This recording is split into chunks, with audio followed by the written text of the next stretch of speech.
பார்க்க போகிறது மட்டன் நெஞ்சுக்கறியும் சிவப்பு பீன்ஸு அதை போட்டு குழம்பு வைக்க போகிறேன்.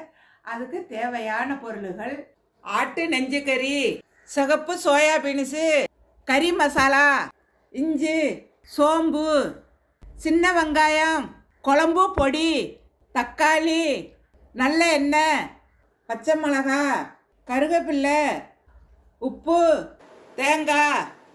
இப்போ பார்க்க போகலாமா? 100 சின்ன வெங்காயம் உரித்து வச்சுருக்கேன், அதை சாப்பிட போட்டுறேன். இது ஒரு கட்டை வரல் தண்டி இஞ்சி, இது அதில் போடுறேன். இப்போ இதை அரைச்சிட்டு வரேன். இது 300 ஆட்டு நெஞ்சு கறி, 300 சோயா பீன்ஸு ஊற வச்சு அதில் போட்டிருக்கேன், 300 ஆட்டு நெஞ்சு கறி போட்டிருக்கேன். இது இஞ்சி வெங்காயத்தை போடுறேன், அரைச்சி வச்ச இஞ்சி வெங்காயத்தை போடுறேன். 1 கிளாஸ் தண்ணி மட்டும் ஊற்றினா போதும், மிஸ்ஸு கழுவுன தண்ணி, அவ்வளோதான். ரொம்ப தண்ணி ஊற்ற வேணாம். இப்போ கொஞ்சோண்டு உப்பை போட்டு நல்லா ஒரு கலக்கி அவ்வளோதான். அப்படியே மூடி 5 விசில் வரணும். 5 விசில் வந்துருச்சு, அடுப்பை ஆஃப் பண்ணிடுறேன். இப்போ நல்லா ஆயிடுச்சு.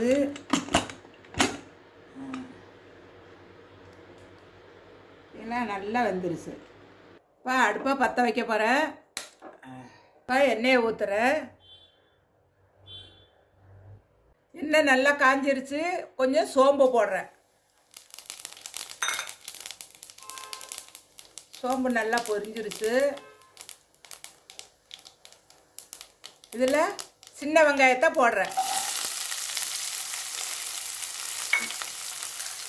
இப்போ கொஞ்சம் கிண்டி விடணும்.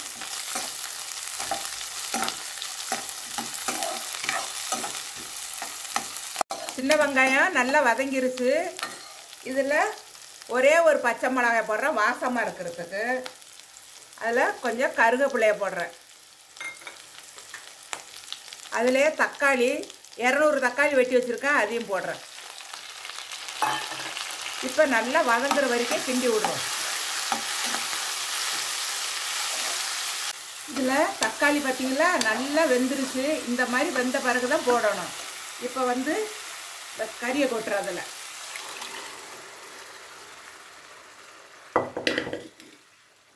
இதில் கொட்டி இதில் குழம்பு பொடி போட்டுடணும். இது நம்ம வீட்டில் அரைச்ச குழம்பு பொடி. எல்லா பொருளும் இதில் போட்டு அரைச்சிருக்கேன். போதும். உங்களுக்கு தேவையான அளவுக்கு போட்டுங்க.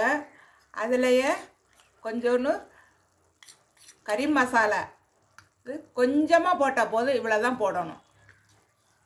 அதுலேயே கொஞ்சம் உப்பு போட்டுங்க. ஏன்னா ஏற்கனவே கறியில் உப்பு போட்டிருக்கோம், அதனால் உங்களுக்கு தேவையான அளவுக்கு உப்பு போட்டுங்க. 1 கப்பு தண்ணி. இப்போ நல்லா கிண்டி விட்டு மூடி வச்சுருங்க. நல்லா கிண்டி விட்டு அப்படியே மூடி வச்சுருங்க. 2 கொதி வரட்டும், அப்புறம் தேங்காய் ஊற்றுக்கும். பார்ப்போம். நல்லா குழம்பு ரெடி ஆயிடுச்சு. சூப்பராக இருக்கும், நல்ல டேஸ்ட்டாக. இதில் தேங்காய் அரைச்சி வச்சுருக்கேன். இந்த பாலை அதில் ஊற்றுறேன். வடிகட்டி தான் ஊற்றணும்.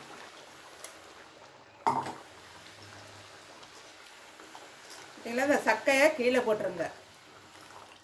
இப்போ நல்லா கொதிக்குது. தேங்காய் பால் ஊற்றி ஒரு கொதி வந்தோன்னா அப்படியே ஆஃப் பண்ணிடுங்க. அவ்வளோதான். அப்படியே நான் ஆஃப் பண்ணுறேன் அடுப்பை. இப்போ இந்த குழம்பு எப்படி ருசியாக இருக்குன்னு நான் கொஞ்சம் பார்த்து சொல்கிறேன். ஆஹா, சூப்பராக இருக்குது. சாப்பாட்டுக்கும் சாப்பிட்டுக்கலாம். இது நல்ல சத்துள்ள ஒரு உணவு. சோயா பீன்ஸ் சிவப்பு சோயா பீன்ஸு உடம்புக்கு சத்து. அதே மாதிரி இந்த நெஞ்சுக்கறி, மட்டன் நெஞ்சுக்கறி உடம்புல உள்ள சளியெல்லாம் நீக்கும். நம்ம ரொம்ப ஆரோக்கியமான ஒரு பொருளை இன்றைக்கி நான் உங்களுக்கு செஞ்சு காமிச்சிருக்கேன். இட்லி, தோசை, சப்பாத்தி எல்லாத்துக்கும் சூப்பராக இருக்கும். நீங்களும் செஞ்சு இதே மாதிரி சாப்பிட்டு பார்த்துட்டு அம்மாவுக்கு சொல்லுங்கள். இன்றைக்கி நீங்கள் பார்த்தது இன்னைக்கு நல்ல ஒரு குழம்பு சொல்லி கொடுத்துருக்கேன். இந்த வீடியோ கண்டிப்பாக உங்களுக்கு பிடிக்கும். பிடிச்சிருந்தா லைக் பண்ணுங்கள், கமெண்ட் பண்ணுங்கள், ஷேர் பண்ணுங்கள், மறக்காமல் சப்ஸ்கிரைப் பண்ணுங்கள். நன்றி, வணக்கம்.